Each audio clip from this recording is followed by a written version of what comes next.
Listen to the vibes.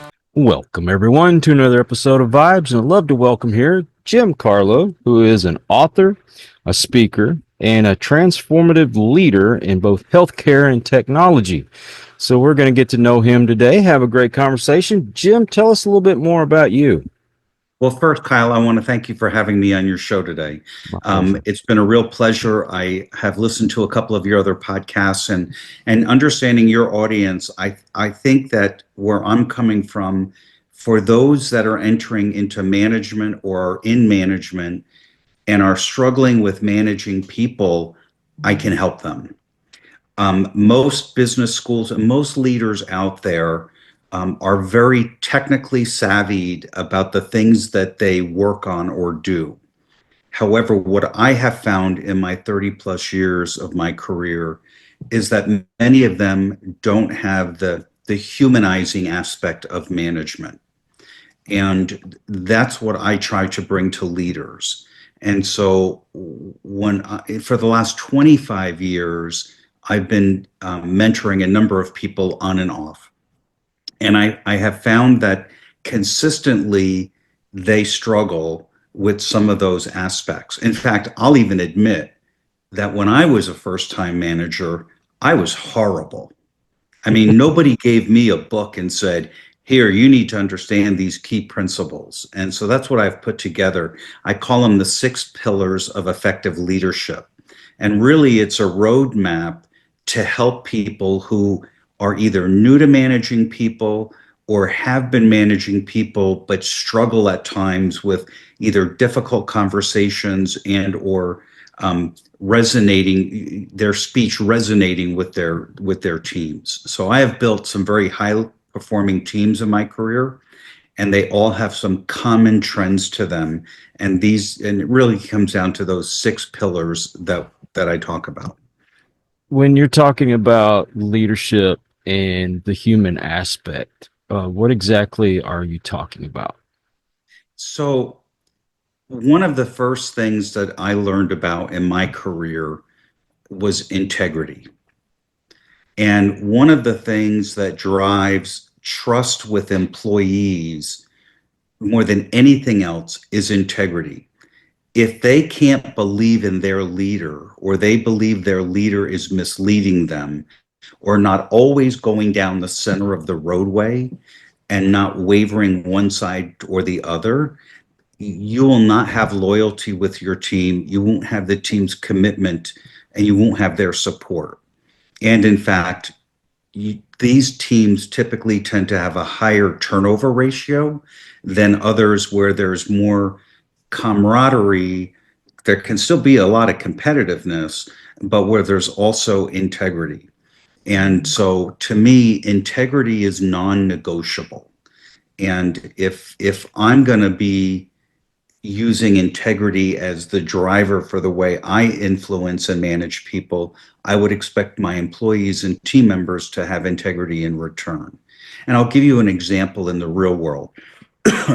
When Satya Nadella, I think I got his name right, first joined Microsoft in 2014, Microsoft was a well-run company, but what he instilled in the new management team in 2014 and through today is integrity. And he said everything that we do is going to be measured by integrity first, and we're going to do what's right second. And he has consistently displayed that and done that. So integrity is not just something I use in leadership, but also documented others in leadership have used it as well. I got into management about 20 years ago, and I was a supervisor for about 13 years. This was in public works. Whenever I took over, the one thing that I wanted to make clear to my guys was I wanted everyone to be or feel like they were part of the process. We were going out on a job, and I knew what needed to be done. And working in public works, you'll find that not every job is always going to be the same. I was in water department, so that ought to tell you something. What I would do was I I had a plan, but if say my guys were they were working in the hole and they saw something that it wasn't going to work the way I said, and they said, "Hey, boss, this is what we see. This is what we think will work." Usually, I would go with their plan. Now, my boss, he was one of those bosses that was, "You're going to do it my way, whether you like it or not." But I felt like if the guys felt like they were part of the process, that they would work harder for you. That is absolutely correct. The way you manage them, I call that collaboration, right? You're not in the hole with them with the water pipes and fixing whatever you're fixing. And so when they see something, they know what they're supposed to do. And so what they're doing is calling to your attention, hey, I think we have an audible call here. It's not going to work the way we thought it was because we made an assumption before we were underground. And so I applaud you for your efforts. And it is really when you define your boss at the time, do it my way or the highway, that doesn't work in today's society. I mean, it just, you can't build a collaborative team with an authoritative process like it's going to be my way or the highway. So I applaud you. Also, I don't know if this would be correct, but a lot of times we got to be pretty close friends. Now, don't get me wrong, if I needed to correct someone, I was going to do it. I tried to be fair, but I was going to do whatever needed to be done in any kind of disciplinary way that needed to be done. What do you think about uh, a leader actually kind of befriending the coworkers? I don't have a concern with people befriending teammates. In fact, I go out of my way to some extent to understand not just my team members themselves, but their family dynamics. What happens at home? How many kids do you have? What are their ages? Having grown children, I know that there are certain times in children's lives where they need a little bit more direction than the other. And so I think there would be a number of employees who have worked with me over the years who have said, yeah, I could count Jim as a friend. But again, you said the key word. I still have responsibility to manage them. And so if something's wrong, they're going to know it, and that's appropriate. I, I don't think I don't think one should draw a line in the sand that says, Kyle, you and I can only talk between the hours of 8 and 5. After 5 or before 8 in the morning, I've got my own life to lead. That's somebody who's living in a closet and somebody who's not truly a leader in the way I describe leadership to people. It's our job to guide people, to give them direction. It's not our job to solve everything for them, right? We'll solve those things collaboratively. And I'm going to tell you something else that happened. We had a summer where it was really hot. It wasn't raining. So the ground gets hard, starts cracking, pipes are going to bust. And I mean, we had water leaks all over 24 hours a day. So we'd have to ask the guys to go the extra mile. Might have to work a few more hours. And some of them love the overtime. But we did that for 3 or 4 months. And at the end, the guys had done so great and worked so hard. One of our meetings, I stopped. I got them kolaches and donuts and that kind of thing just to say thank you.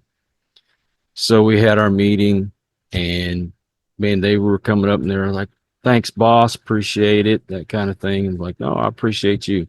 I got pulled into the office. I got reprimanded for rewarding the guys and was told, if you do that for them, they're going to stop working for you. I mean, isn't that ridiculous or what?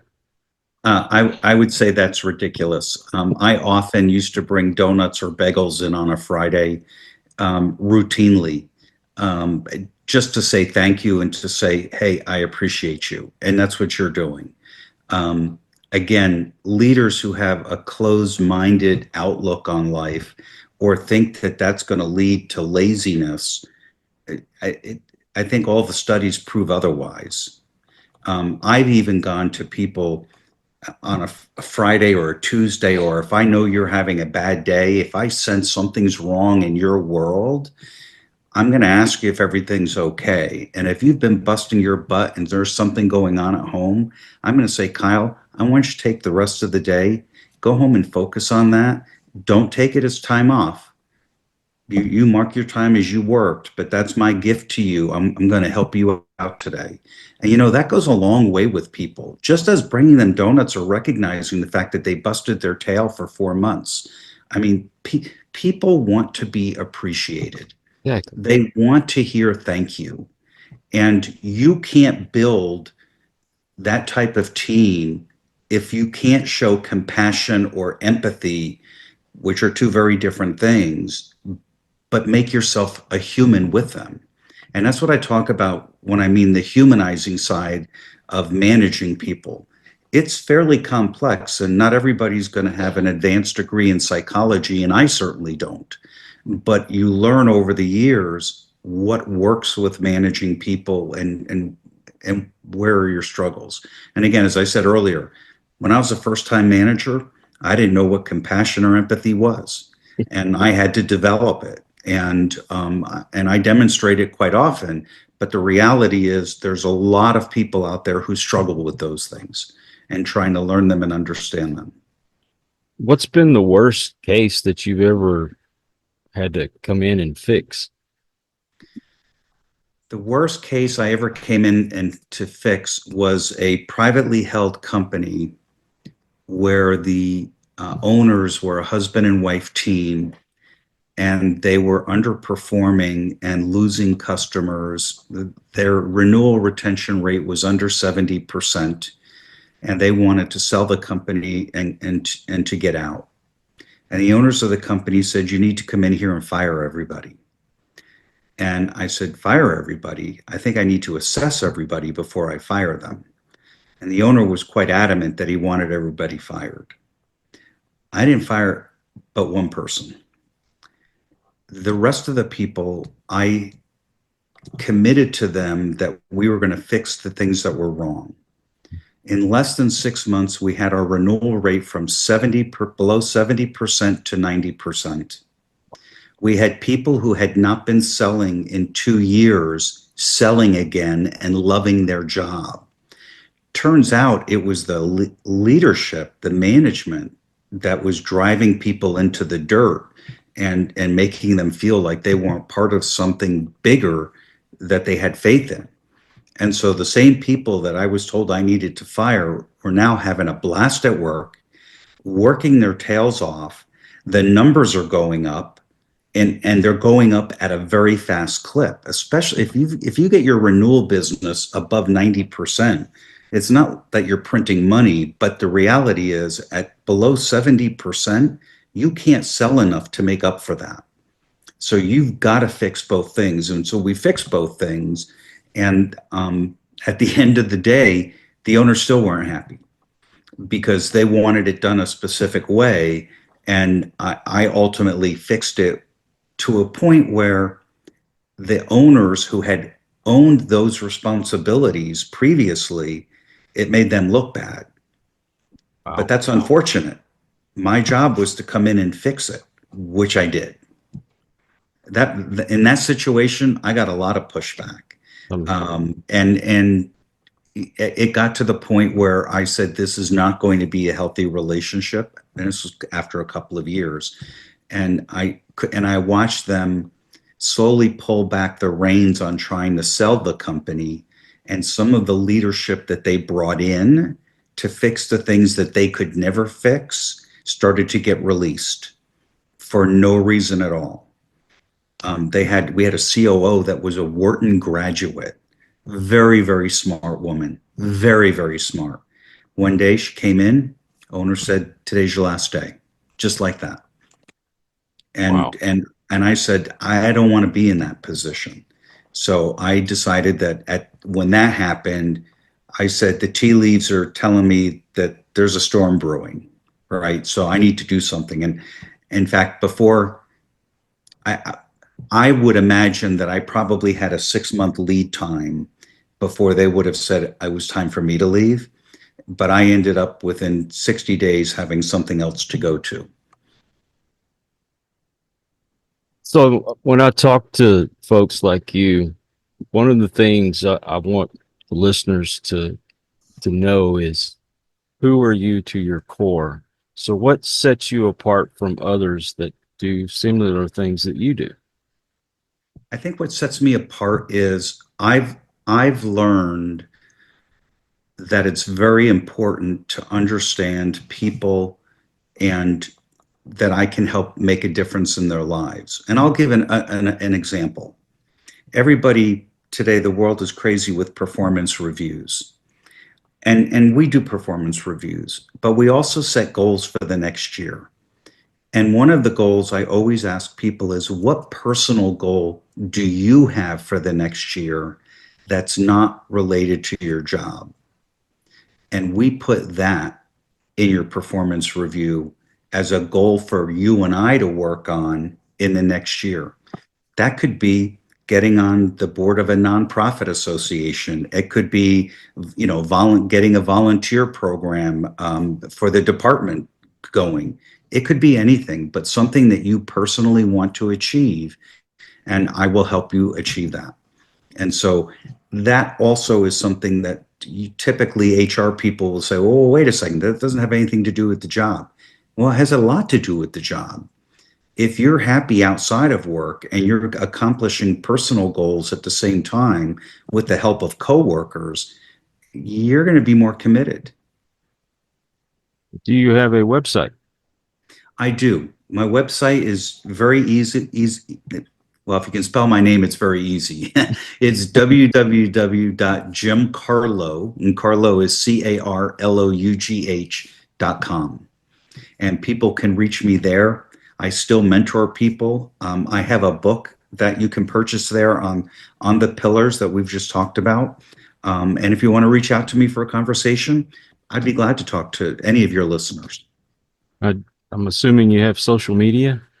I have social media as well. You can find me on Facebook, Instagram, LinkedIn.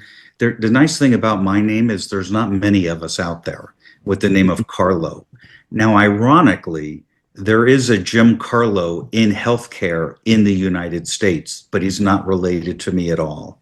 Um, so even with a name that's not a popular name like Smith or Jones, yeah, there's another Jim Carlough, but I'm pretty sure that my social media following is probably a little bit bigger. Well, what I'll do is I'll put all your links in the description just to make it easier for folks to find you. Perfect. I appreciate that. Well, I appreciate you. Thank you for coming on the show today.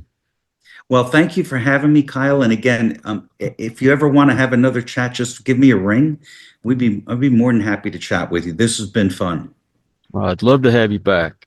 I also want to thank all you folks out there. If you are new to the channel, I hope you'll come back. Please hit that subscribe button. For my regulars, you guys are awesome because you make it possible for me to do this. Until the next one, everyone, please take care. Be kind to one another. God bless and peace. We hope you enjoyed this episode of Listen to the Vibes. You can catch us on Buzzsprout or wherever you listen to your favourite podcasts, and on YouTube. Follow us on Facebook at The Vibes Broadcast Network